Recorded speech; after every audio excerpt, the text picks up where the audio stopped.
जम्मू कश्मीर के एलजी मनोज सिन्हा ने आज पुलवामा का दौरा किया। उन्होंने कहा कि कश्मीर से लेकर कन्याकुमारी तक आज पुलवामा के नौजवानों की वतन परस्ती की सराहना की जा रही है।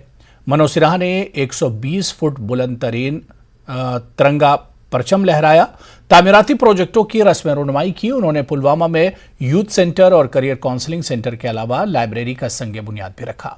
एलजी ने कहा कि नशा मुक्त भारत अभियान को कामयाब बनाने में नौजवानों का अहम किरदार है।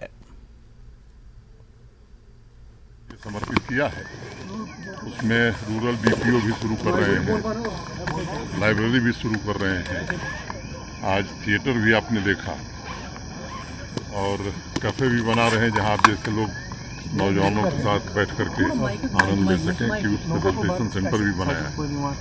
तो कोशिश एक जम्मू कश्मीर प्रशासन की है कि यहाँ के यूथ को कैसे नई तकनीक से लैस करके और ख़ास तौर से आईटी सेक्टर में अधिक से अधिक जॉब मिले और कॉम्पिटिटिव एग्ज़ाम में भी वन स्टॉप सेंटर की तरह ये जो सेंटर हम लोगों ने बनाया है ये काम करेगा, ताकि सिविल सर्विसेज हो या जम्मू कश्मीर प्रशासनिक सेवाओं की परीक्षा हो या आईआईटी हो या नीट हो, इन सब में हमारे बच्चे अधिक से अधिक संख्या में आ सकें।